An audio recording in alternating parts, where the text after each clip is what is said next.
corredores da justiça, algumas verdades permanecem enterradas sob o peso do poder e da influência. Por décadas, impérios foram construídos não apenas com talento e trabalho árduo, mas também com segredos, alavancagem e um código de silêncio rigorosamente aplicado. O julgamento de Sean Diddy Combs já era o evento de mídia do ano, um espetáculo de alto risco que prometia expor as rachaduras na fachada de um dos ícones mais duradouros da música.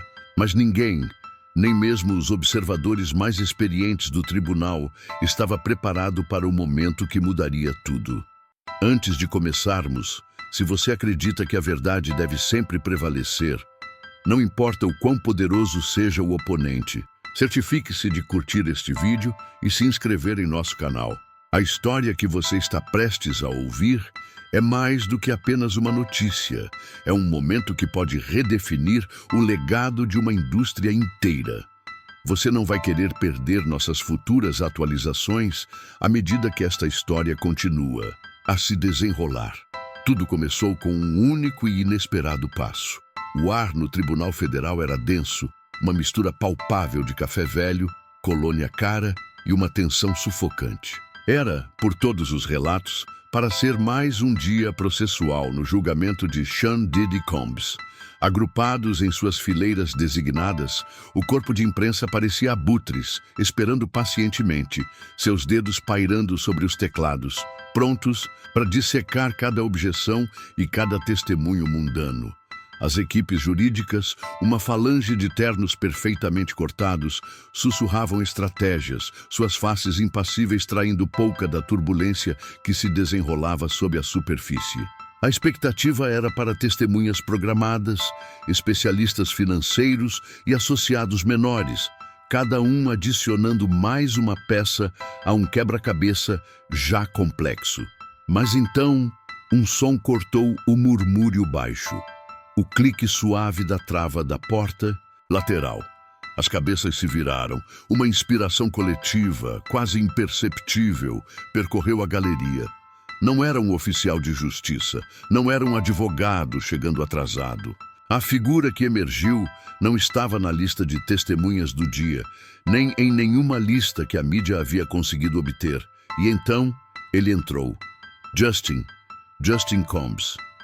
A sala, antes agitada, caiu em um silêncio profundo, de cair um alfinete. Suspiros, embora abafados, eram audíveis. Até o juiz, um veterano de litígios de alto risco, congelou por uma fração de segundo, sua caneta pairando sobre suas anotações, sua expressão uma máscara de incredulidade. Mas todos os olhos foram atraídos para a mesa da defesa. Sean Combs, que havia mantido uma postura de confiança e despreocupação durante todo o processo, de repente sentou-se ereto. A arrogância evaporou, substituída por uma palidez nítida e acinzentada. O sangue pareceu drenar de seu rosto, deixando para trás um homem despojado de sua armadura pública. Justin estava sozinho, sem comitiva, sem advogados o flanqueando.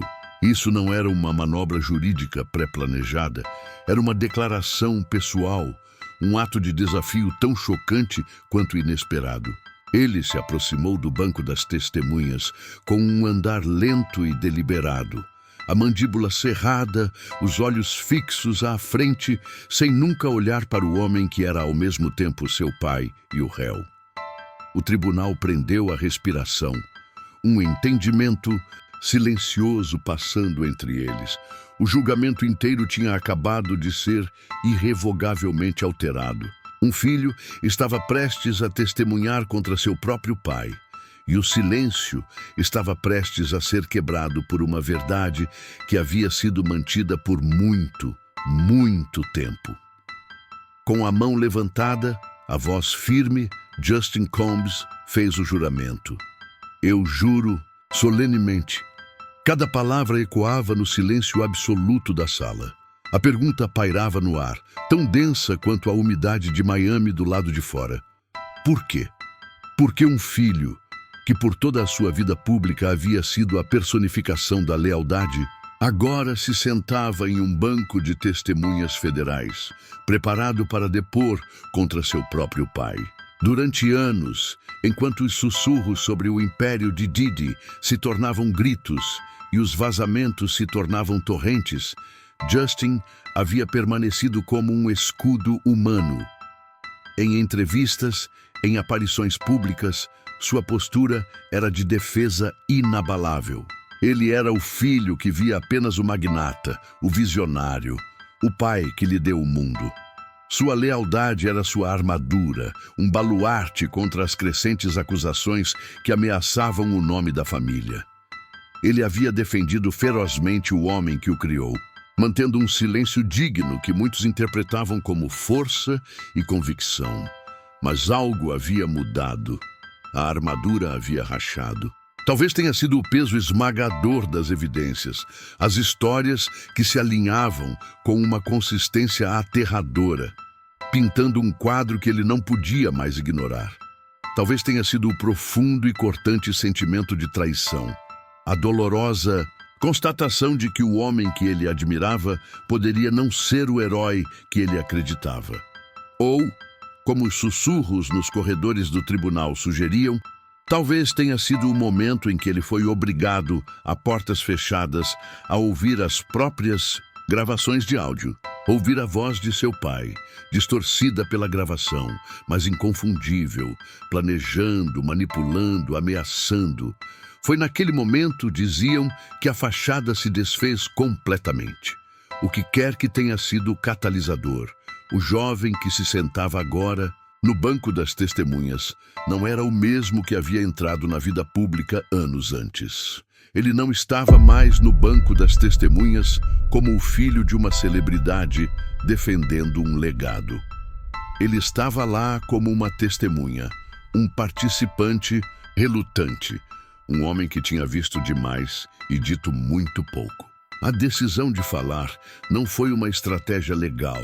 Foi um acerto de contas moral, a escolha de um homem dividido entre a lealdade a um pai e a lealdade à verdade.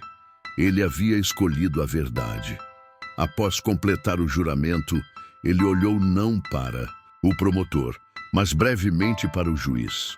Sua voz, quando falou, era calma, mas carregada de um peso que desmentia sua idade. "Eu não fui chamado para testemunhar hoje", disse Justin, sua declaração enviando outra onda de choque pela sala. "Eu pedi para falar." O juiz assentiu lentamente, um raro desvio do protocolo, permitindo-lhe prosseguir.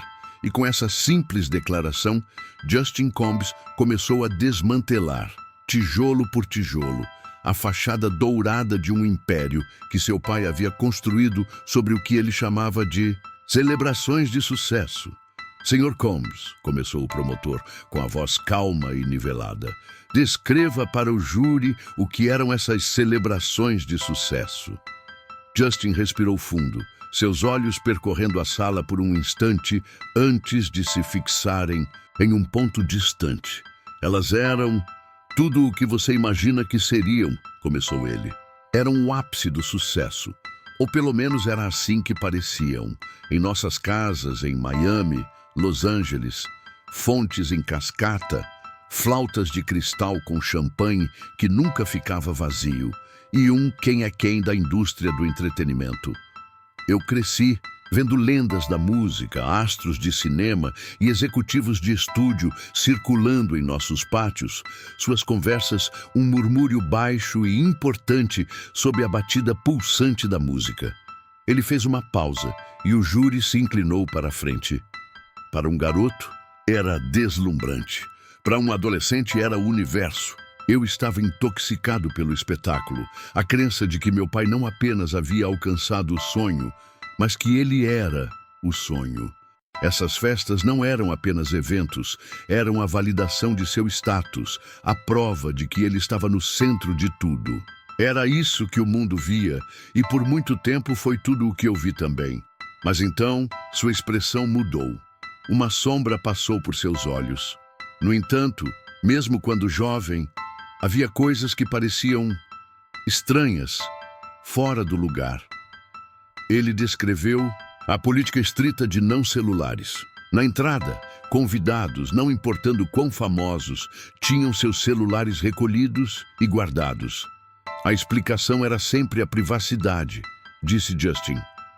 Para proteger nossos convidados de alto perfil dos paparazzi e das mídias sociais. Fazia sentido na superfície, mas com o tempo percebi que não era para proteger a privacidade dos convidados, era para proteger os segredos do anfitrião.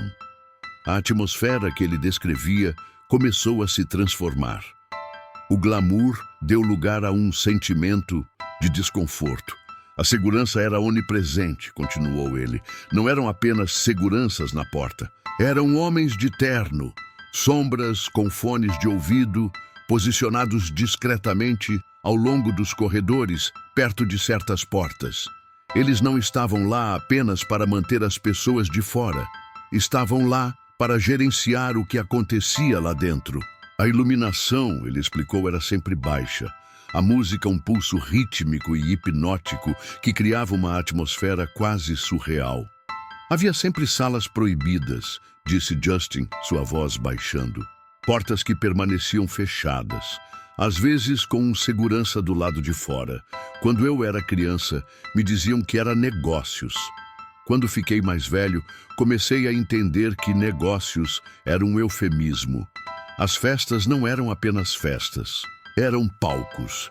Eram ambientes cuidadosamente orquestrados, onde o poder era exibido, as dívidas eram cobradas e a lealdade era testada. O que o mundo via como uma celebração era, na verdade, o centro de um complexo e insidioso sistema de controle. O promotor se aproximou um passo do banco das testemunhas, sua voz mantendo um tom calmo e metódico que contrastava com a tensão crescente na sala.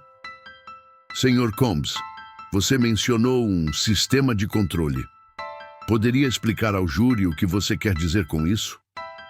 Justin assentiu, sua postura ereta. Não era uma coisa só, ele disse, escolhendo suas palavras com cuidado. Era uma ecologia inteira, um ecossistema que meu pai cultivou ao longo de décadas. Ele se baseava em 3 pilares: favores, medo e finanças.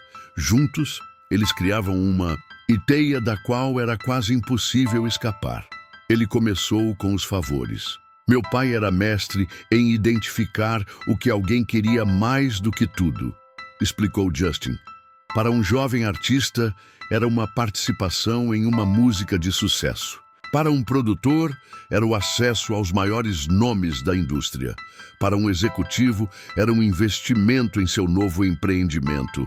Ele não apenas oferecia essas coisas, ele as concedia com um grande espetáculo de generosidade, mas nunca era um presente, era sempre um investimento. Cada favor, não importando quão pequeno, criava uma dívida. A palavra pairou no ar. Uma dívida que ele poderia cobrar a qualquer momento. Você estava em seu círculo, desfrutando dos benefícios, mas estava lá por empréstimo. E o preço do empréstimo era a sua complacência, sua lealdade, seu silêncio. Isso levou ao segundo pilar, o medo. Se você se recusasse a pagar essa dívida, continuou Justin, as consequências eram rápidas e silenciosas. Não era sobre ameaças abertas, na maioria das vezes, era mais sutil. De repente as portas se fechavam. Um contrato de gravação que estava prestes a ser assinado entrava em um limbo inexplicável. As estações de rádio que antes amavam sua música paravam de tocar suas faixas. Oportunidades que pareciam certas evaporavam. Era uma morte por 1000 cortes, orquestrada por uma mão invisível que todos na indústria sabiam a quem pertencia. O medo não era apenas de meu pai. Era o medo de ser expulso do único mundo que muitos de nós conhecíamos.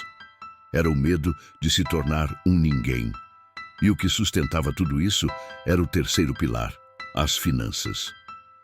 O poder dele não era apenas gutural, era monetário, disse Justin. Ele podia financiar um projeto ou puxar o tapete. Ele podia fazer um investimento que lançava uma empresa ou fazer uma ligação que a matava. Essa influência se estendia muito além da música.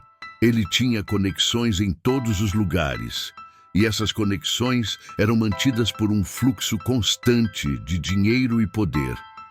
Ele entendia que a lealdade podia ser comprada, e se não pudesse ser comprada, podia ser forçada através da alavancagem financeira.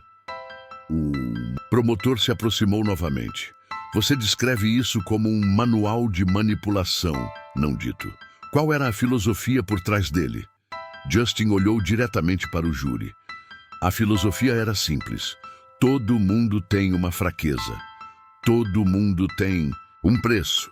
E todo mundo tem um segredo. A tarefa era descobrir qual dos três se aplicava a você. Uma vez que ele soubesse disso, ele o possuía. Ele construiu seu império não apenas com batidas e rimas, mas com a moeda do controle humano. Ele criou uma teia de cumplicidade tão vasta que as pessoas não ousavam falar, não por lealdade a ele, mas por medo do que perderiam se o fizessem. A sala do tribunal estava mortalmente silenciosa. Cada jurado, cada repórter, cada advogado estava absorvido, processando a arquitetura de um império construído nas sombras. Sr. Combs, disse o promotor, baixando a voz, você está descrevendo uma filosofia, um manual de regras não ditas. Mas você já viu alguma evidência física, algo que documentasse esse sistema? Justin Combs fez uma pausa, seu olhar encontrando o de seu pai por uma fração de segundo, antes de se voltar para o promotor. Sim, eu vi. O promotor se aproximou, do banco das testemunhas, segurando uma pasta selada. Sua honra, o Estado gostaria de apresentar a prova 42 para identificação. Com uma permissão do juiz, ele entregou a pasta a Justin. Sr. Combs, você pode identificar o conteúdo desta pasta? Justin abriu a pasta. Seus dedos, antes firmes, agora tremiam levemente. Ele folheou algumas páginas, a expressão em seu rosto se endurecendo a cada virada. Sim, disse ele, a voz um pouco mais rouca do que antes. Estas são cópias de fotografias que tirei. Fotografias das páginas de um livro que meu pai mantinha em seu escritório. O murmúrio no tribunal se intensificou, apenas para ser silenciado por um olhar severo do juiz. E o que era este livro, Sr. Combs? Perguntou o promotor. Ele o chamava de várias coisas, respondeu Justin. Às vezes era seu livro de negócios. Outras vezes ele se referia a ele como o livro. Mas não era um livro de contabilidade, não era um diário, era um livro razão de alavancagem. A frase causou um calafrio na sala. Descreva seu conteúdo para o júri, por favor. Era uma lista, disse Justin olhando para as cópias em suas mãos como se fossem venenosas. Centenas de nomes, artistas, executivos, políticos, atletas, nomes que todos nesta sala reconheceriam. E ao lado de cada nome havia anotações. Que tipo de anotações? Elas estavam codificadas, mas o padrão era claro. Havia categorias. Complacente era para aqueles que eram leais, que faziam o que lhes era pedido sem questionar. Resistente era para aqueles que haviam se oposto ou expressado preocupação. E então havia as notas mais detalhadas. Ele fez uma pausa, engolindo em seco. Ao lado de muitos nomes, havia o que meu pai chamava de ponto de alavancagem. Era a fraqueza da pessoa, o segredo que a mantinha sob controle. Para alguns, era uma questão financeira. Para outros, era sobre suas famílias. E para muitos, era algo que havia sido gravado. A revelação foi como uma explosão silenciosa. A ideia de que as festas não eram apenas sobre controle, mas também sobre a coleta de material comprometedor, era aterrorizante. Gravado? Repetiu. O promotor. Sim, confirmou Justin. Eu cresci vendo câmeras por toda parte. No início achei que era para segurança, mas algumas câmeras não eram visíveis. Havia espelhos por toda parte.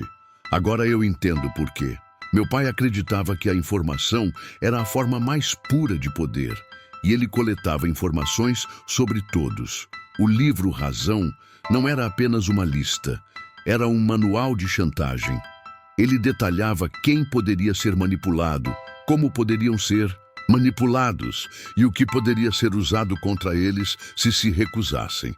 Justin descreveu ter descoberto o livro por acidente, após uma das festas maiores. Ele havia entrado no escritório de seu pai para procurar algo e encontrou o livro Razão, deixado aberto sobre a mesa. No início, eu não entendi o que estava vendo, ele testemunhou. Mas quanto mais eu lia, mais o padrão se tornava claro. E mais doente eu me sentia. O promotor se virou para o júri. Este documento, damas e cavalheiros, não é apenas uma lista de nomes. É um mapa. Um mapa para o sistema de coerção e medo que sustentava o império de Sean Combs. É um roteiro de como a lealdade era fabricada e como a dissidência era esmagada. Ele então voltou seu olhar para Justin. Sr. Combs, você pode dar ao júri um exemplo específico de alguém desta lista cuja carreira foi diretamente impactada pelo que está documentado neste livro? Justin olhou para a cópia em suas mãos, encontrou uma página e assentiu lentamente. Sim, há um nome aqui, um artista, um jovem que era incrivelmente talentoso. E o que aconteceu com ele foi o que me fez perceber que eu tinha que fazer algo. Seu nome era... Justin começou, mas o promotor o interrompeu suavemente. Por razões de privacidade, vamos nos referir a ele como Artista X. Por favor, prossiga, Sr. Combs. Justin assentiu, grato. Artista X? Ele era a próxima grande coisa. Todo mundo sabia disso. Ele tinha uma voz que podia fazer você sentir tudo e um talento para composição que era de outro mundo. Meu pai o contratou para a gravadora em 2019. Ele era o futuro. A narrativa de Justin pintou um quadro vívido de um jovem à beira da fama.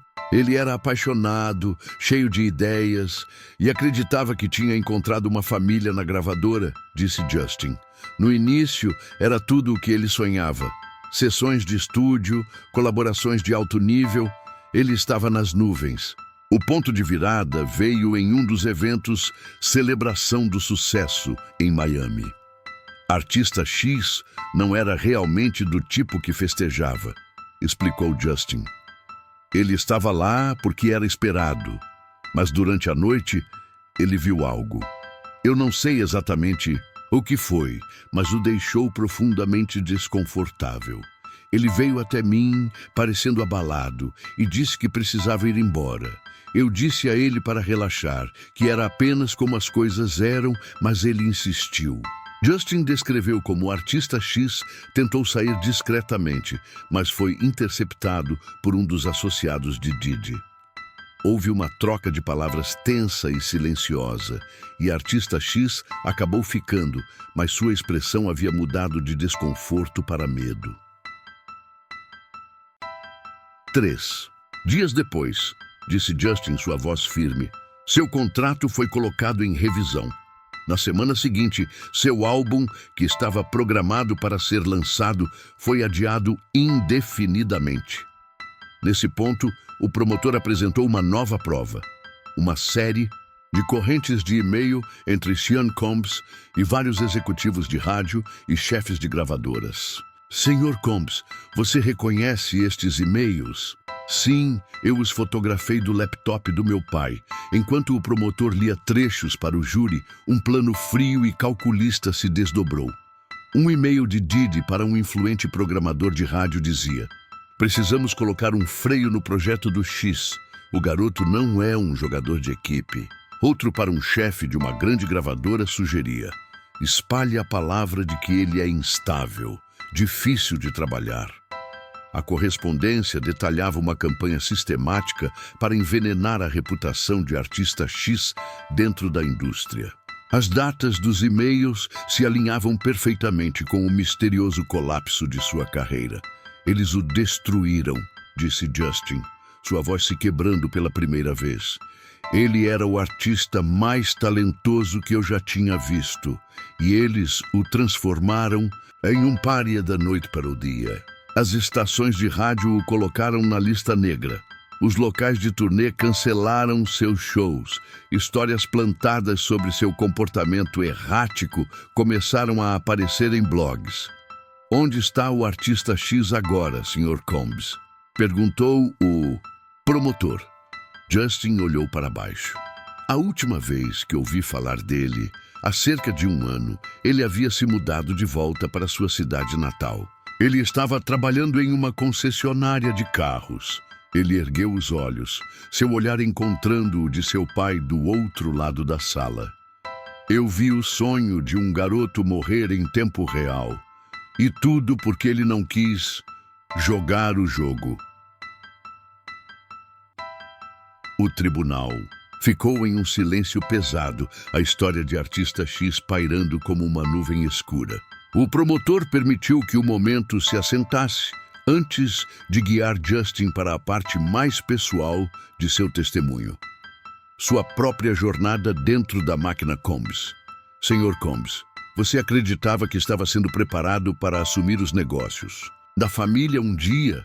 "Eu acreditava", respondeu Justin, um sorriso triste e fugaz tocando seus lábios. "Desde que eu era criança, meu pai me dizia que um dia tudo isso seria meu. O império, o legado. Eu pensava que ele estava me ensinando sobre música, sobre negócios, sobre como navegar em um mundo competitivo. Eu o via como um mentor, me preparando para preencher seus sapatos. Mas essa percepção", ele explicou, "começou a se desfazer à medida que ele envelhecia. A preparação parecia menos com mentoria e mais com doutrinação. Ele não estava aprendendo a liderar, estava aprendendo a controlar." "O momento decisivo aconteceu no meu 25º aniversário", disse Justin, sua voz baixando para um tom quase confidencial. "Houve uma grande festa, claro. No final da noite, quando a maioria dos convidados tinha ido embora, meu pai me levou para seu escritório. Ele estava radiante. Ele disse que estava orgulhoso de mim, que eu estava me tornando um homem e que logo estaria pronto para segurar as rédeas." Ele fez uma pausa, o peso da lembrança visível em seu rosto. Então ele abriu o livro Razão de Alavancagem. Ele virou para uma seção que eu nunca tinha visto antes. Eram pessoas da minha idade, meus contemporâneos, amigos que eu havia levado para casa, colegas da indústria com quem eu estava começando a trabalhar. Seu olhar se perdeu por um momento. Havia até uma garota que eu tinha namorado brevemente. Ao lado do nome dela, estava uma nota sobre a luta de seu pai contra o vício. Informações que ela havia me confiado em um momento de vulnerabilidade. O choque dessa revelação foi palpável. O júri observava, petrificado. Ele me mostrou essa lista e disse: "Esta é a sua herança, filho. Este é o verdadeiro negócio. É assim que você garante que o império continue." Justin descreveu como confrontou seu pai naquela noite, sua voz uma mistura de confusão e horror. Eu perguntei a ele por que ele faria isso. Por que manter registros sobre as pessoas dessa forma? E ele apenas sorriu. Não era um sorriso caloroso. Era o sorriso de um mestre explicando seu ofício a um aprendiz. Ele imitou a voz de seu pai, um tom frio e desdenhoso. "É assim que o mundo real funciona, Justin. É assim que mantemos todos na linha. Lealdade não é dada, é garantida." Justin se virou ligeiramente na cadeira, olhando na direção de seu pai, que agora estava imóvel, seus olhos fixos na mesa da defesa. "Foi quando eu percebi", disse Justin, sua voz ganhando força. "Eu não estava sendo preparado para ser um líder. Eu estava sendo preparado para ser um carcereiro." Ele não estava me passando uma tocha. Ele estava me passando um conjunto de correntes. Aquele não era um legado de sucesso. Era um legado de medo. E naquela noite, eu soube que não poderia, não queria ser parte disso. Eu tive que fazer uma escolha, ou eu me tornava ele, ou eu terminava isso. Não havia mais um caminho do meio. A declaração de Justin sobre sua herança deixou um silêncio pesado na sala. Ele havia exposto a filosofia sombria de seu pai, mas agora o promotor precisava da faísca que acendeu a rebelião. Senhor Combs, você disse que sabia que precisava terminar isso. Mas o que o levou a agir? O que o fez passar de um observador horrorizado a alguém que coletava ativamente evidências contra seu próprio pai? Justin fechou os olhos por um momento, como se estivesse acessando uma memória que ele havia tentado enterrar.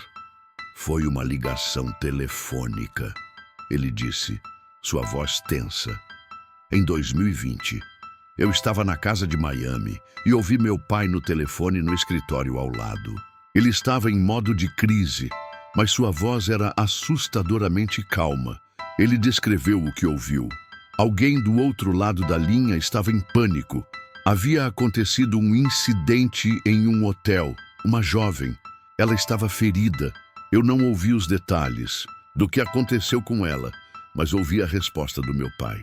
Justin olhou diretamente para o júri, sua voz clara e precisa.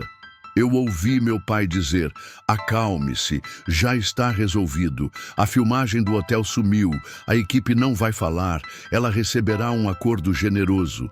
E então ele disse a parte que eu nunca vou esquecer. Apenas certifique-se de que ela assine este NDA pela manhã. Certifique-se de que ela entenda que este é o melhor resultado para ela. A frieza calculista daquela declaração foi um golpe. Não havia remorso, nenhuma preocupação com a jovem ferida, apenas o gerenciamento eficiente de um problema. Foi naquele momento, continuou Justin, que tudo clicou. Todas as festas, o livro, as carreiras destruídas, não eram apenas sobre poder e controle. Eram sobre encobrir coisas. Coisas terríveis. Percebi que meu silêncio não estava apenas me protegendo, estava permitindo que outras pessoas se machucassem. Foi então que ele decidiu agir. Ele sabia que não poderia confrontar seu pai diretamente. A negação e a retaliação seriam imediatas. Em vez disso, ele começou uma campanha secreta de 5 anos. Eu comecei a manter um diário, ele testemunhou, anotando datas, nomes, incidentes, conversas que eu ouvia, qualquer coisa que parecesse fora do lugar. Eu comecei a gravar conversas secretamente no meu telefone quando eu podia, quando eu sentia que algo importante estava sendo discutido. Eu sabia que era arriscado, mas eu sentia que não tinha escolha. O promotor se aproximou. Você mencionou fotografias, Sr. Combs. Sim, quando meu pai estava fora da cidade, eu encontrava uma maneira de entrar em seu escritório. Eu sabia a combinação do cofre atrás de sua parede de prêmios. Era meu aniversário. A ironia ainda me assombra. Eu tirava fotos de documentos, os e-mails, o livro, acordos de liquidação, listas de pagamentos. Eu não sabia o que eu ia fazer com tudo isso. Eu só sabia que precisava de um registro. Eu precisava de prova de que não estava louco, de que as coisas que eu estava vendo eram reais. Sua voz tremeu, mas ele manteve a compostura. Coletar essa evidência não foi a parte mais difícil. A parte mais difícil foi aceitar o que isso significava. Que o homem que me criou, o homem que eu amava e admirava, estava deliberadamente machucando pessoas, e ele esperava que eu fizesse o mesmo um dia. Quando Justin Combs deixou o banco das testemunhas e saiu do tribunal sem olhar para trás, ele deixou para trás mais do que apenas uma sala de tribunal atordoada. Ele deixou um império em ruínas. A onda de choque de seu testemunho não foi contida pelas paredes de madeira do tribunal. Ela se espalhou pelo mundo com a velocidade da internet e o efeito dominó foi imediato e devastador. Em questão de horas, os mercados financeiros reagiram. Os preços das ações de várias empresas de mídia e moda associadas a Diddy que já estavam sob pressão, despencaram. Investidores, antes seduzidos pelo brilho do nome Combs, agora corriam para se proteger da toxicidade. A queda foi estimada em quase $500 milhão em valor de mercado até o final da semana. Um colapso financeiro que refletia a implosão moral que acabara de ocorrer em público. As marcas, que por anos se alinharam ansiosamente com a imagem de sucesso e luxo de Diddy, agora corriam para se distanciar. Comunicados de imprensa começaram a surgir. Uma grande empresa de bebidas alcoólicas, com a qual ele tinha uma parceria de longa data e lucrativa, emitiu uma declaração sobre pausar seu relacionamento, citando a necessidade de revisar os desenvolvimentos recentes. Uma linha de roupas de grife, que exibia seu nome em destaque, anunciou que estava avaliando todas as opções. A indústria musical, conhecida por seu código de silêncio, entrou em um pânico silencioso. Reuniões de emergência foram convocadas em gravadoras. Agências que representavam artistas que haviam colaborado com Diddy começaram a emitir declarações de choque e distância, excluindo discretamente fotos e menções de suas redes sociais. Mas o efeito mais significativo não foi financeiro ou corporativo, foi humano. Nas 24 horas seguintes ao testemunho de Justin, o escritório do promotor recebeu 3 ligações cruciais. Eram de testemunhas, 2 ex-funcionárias e um artista que haviam recusado anteriormente a depor, citando medo de retaliação.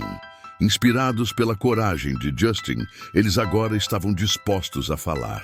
O ato de um homem havia quebrado o feitiço, dando a outros a permissão de que precisavam para encontrar suas próprias vozes.